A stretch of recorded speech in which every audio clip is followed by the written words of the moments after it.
Welcome back. Rhetoric from Democrats surrounding the election is intensifying. President Biden calling Trump supporters garbage during a Harris campaign event. He's now claiming that he was referring to the hateful rhetoric at Trump's Madison Square Garden rally as garbage. Vice President Kamala Harris recently calling Trump a tyrant and a fascist, comparing him to Hitler. Harris's running mate Tim Walz likening Trump's Madison Square Garden rally to a Nazi event. Joining us now to talk more about all of this is House Oversight Committee member, Armed Services and China Select Committee member, Congressman Khanna. Congressman, it's great to see you. Thank you so much for being here this morning. And we wanted to talk to you about this because I know you spoke out adamantly when your fellow Democrats were calling Trump and J.D. Vance weird. So we want to get your take on this most recent bout of rhetoric. What do you make of this coming from the left?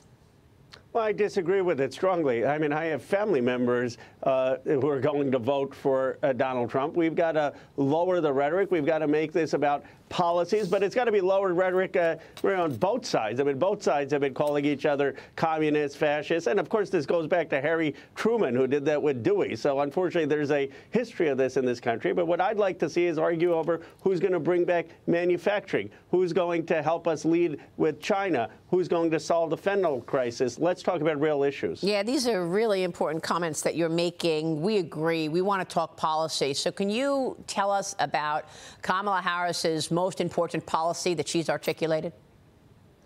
I believe it should be to reindustrialize America. I mean, Joe Biden has had manufacturing go up double since when he took office. We've got a real problem in this country. We offshored steel. We offshored aluminum. We don't make the basic ingredients for prescription drugs. And we need a new industrialization policy to build new steel, new aluminum, new factories. That, in my view, is the core of the Democratic agenda. Well, I totally agree with you about the prescription drugs. I mean, we learned during COVID that, you know, so many of our underlying ingredients of prescription drugs, our medicines, are made in China.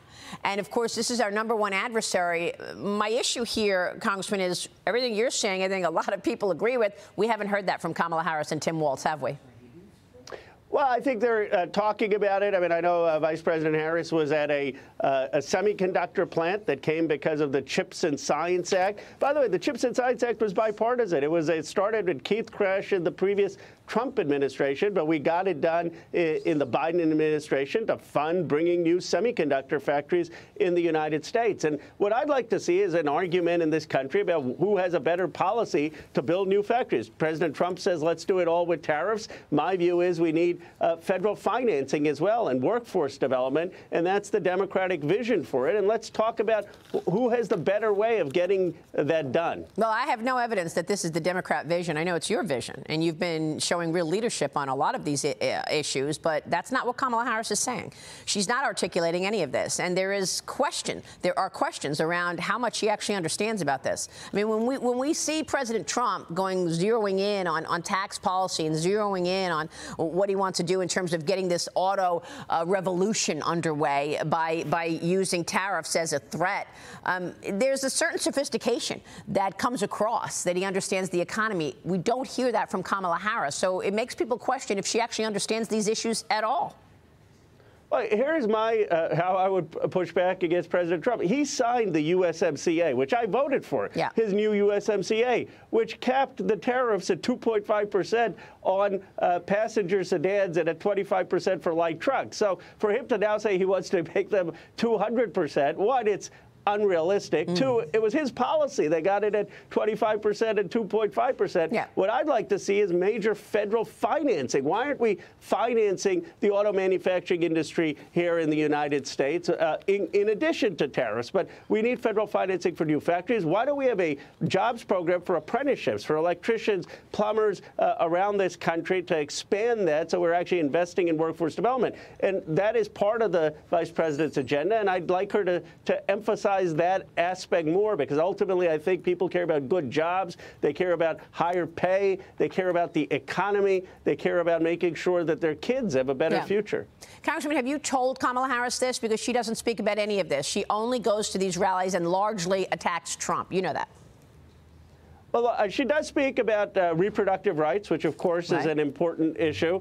And I do think that's going to be important. But many of us have said that we need to lead with the economy, that ultimately that's what's there. And I think the best critique, in my view, of Donald Trump is to say that we have a better vision for what he wants to do. His goal is to make us a manufacturing superpower, to bring new wealth. We should say that we have a better way of getting that done, and then let the American people decide whose plan they like better. Right? And that's, I think, what wins elections, is ideas. Well, again, we have no evidence that that is what Kamala Harris will do, because she's not articulating it. But you make all really important points. Let the voter decide. Let's put both plans out there. And by the way, when I interviewed President Trump recently, he told me that the reason that he is going to renegotiate this USMCA deal is because he can. That he said that when they were negotiating, he said, in 6 years, I reserve the right to do a new deal. And he said he's going to do a new deal on behalf of the American people. So that's why he wants to redo it, because he got that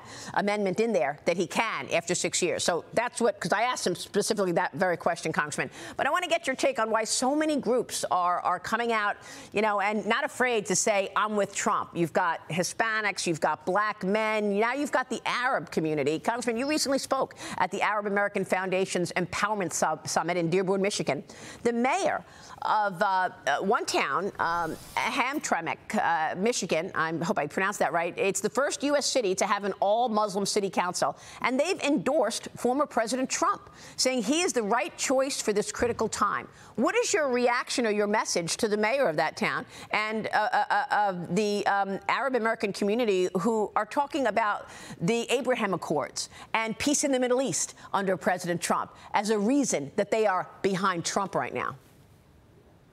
Well, first of all, there is a lot of the Arab American and Muslim American community that's also still behind Vice President Harris. There's some that's going for Jill Stein, but there's no doubt that some of them are voting for President Trump. There's been a lot of disappointment, anger, frustration at what's going on in the Middle East. I mean, too many people have died in Israel after October 7th and the year-long war. Too many people have died in Gaza. Too many people have died in Lebanon. My argument is that Kamala Harris and the team around her will be more likely to get to a two-state solution, a secure Israel and a secure Palestinian state, than Trump and his policies. And that is the argument that I think we have to make to those voters. But they're frustrated because they've seen a year of seeing relatives get killed in Lebanon, in Gaza, and in the Middle East. Yeah, Congressman, your colleague Bernie Sanders came on with me a week ago, and he told me that he would like to hold back weapons to Israel. Do you agree with that? I have had voted against the offensive weapons. I was just in Israel. I met with Prime Minister Netanyahu. But my view is that we have to figure out how do we get the hostages released and how do we get two states. And my hope is after Nasrallah's killing and after Sinwar's killing that the war does wind down. That was my understanding talking to people in Jordan, in Saudi, in Israel, and that we can start to work towards a two-state solution, which ultimately is what's going to reduce the killing. There's just a couple more items which Kamala Harris has said. She said, when asked what would she do differently, that she would not change anything that Joe Biden has done. And she is also expected to have a policy on Israel which demands a ceasefire. Do you agree with these statements that she should not do anything differently than Joe Biden has done in the last 4 years? Here's what I would do differently. I would take up the Arab League in their sense of having a regional conference, and the United States should participate with those 22 other countries and Israel on a future of what Palestine looks like and be actively leading in that effort. I think that's the only way, and that's one way that I'd be different, or I'd argue that she should be different than the Biden administration. Congressman, it's great to talk with you this morning. We so appreciate your time, sir. Thank you. Thank you, Maria, for always having me. Khanna joining us. We'll be right back.